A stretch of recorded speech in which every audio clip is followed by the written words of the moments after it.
A very, very good evening, I think. I wish we didn't have to be here, but we do, and we know we do.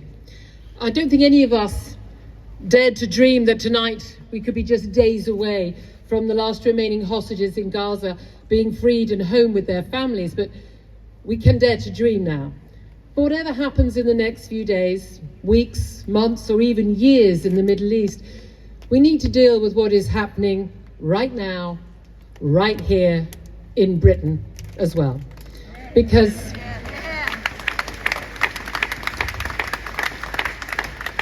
even if a full ceasefire is declared, the hostages return and the war in Gaza ends, the battles on our own streets will just carry on. The never-ending marches by the pro-Palestinian activists won't just suddenly stop. They've already said they will go ahead on Saturday with no end in sight. The threats to Jewish schoolchildren won't stop. The intimidation of Jewish students won't stop. The attacks on Jewish businesses won't stop. They won't go away. And we can never be sure there won't be another deadly terror attack on Jewish worshippers in a synagogue. And we all know why. Because none of this is actually about the people of Gaza. Because the organizations and the people behind these things and doing these things, cheering them on, aren't pro-Palestine. They aren't pro-anything. They're anti-Israel and, yes, anti-Jew.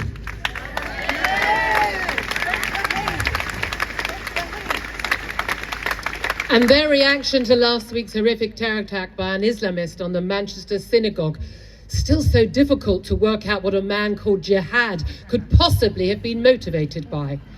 How do the police work this stuff out? But their reaction to that terror attack on the Manchester synagogue told us everything we needed to know. They said the quiet bit out loud. Instead of grieving like the rest of us, instead of being horrified like normal people with normal hearts, they danced in the streets and waved flags in railway stations. And their reaction to the past 24 hours to the Trump peace plan being agreed, well, phase one only, has given the game away even more. They don't want peace. They want war on Israel.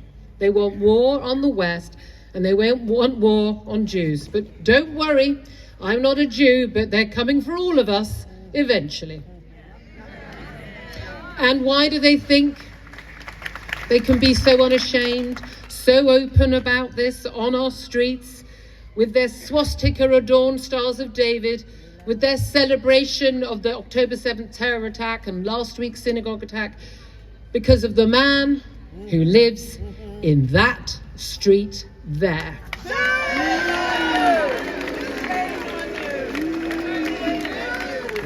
Keir Starmer, the Prime Minister of this country, a country where large mobs are allowed to chant for globalising the Intifada and from the river to the sea, and the police just shrug, do nothing, even though the only meaning of those words is the call for Jews to be massacred. Where Jewish students at our universities are hounded by pro-Palestinian protesters in their mosques and cafes on their own campuses. Where Jewish children are told, my area in North London, don't wear your kippah, don't wear your school blazer in case you might get attacked on your way to school. Where every single synagogue in this country in the 21st century has to have security guards outside. Where an NHS doctor can post celebrations of the worst massacre of Jews since the Holocaust on her social media openly, and the General Medical Council just call it free speech. Where men drive through North London carrying Palestinian flags and shout for Jewish wives and daughters to be raped, and the CPS don't even bother to charge them with a crime. A recent Campaign Against Anti-Semitism survey found that 1 in 5 Britons now holds anti-Semitic views. It is more than that, but it's double what it was just 4 years ago. Almost a fifth of young people think the Hamas attack on October the 7th was justified. Where did they learn to think like that? Was it at school? Was it at university? Was it online? Was it watching the BBC? Yes. Was it listening to MPs in our own parliament spout lies? Keir Starmer promised last week to do whatever it takes to keep the Jewish community safe. But talk is cheap, and his words, I'm afraid, have been proved to be worth nothing. How can we believe a man who rewards the October the 7th terrorists with recognition of a Palestinian state without even asking Hamas to release their hostages first? When British Jews no longer feel safe on our street, it's because they are no longer safe on our streets. And that, Prime Minister, is on you. Shame on you. And the last Prime Minister too. They talk the talk, but they do nothing while the scourge of anti-Semitism has been allowed to run rampant on our streets.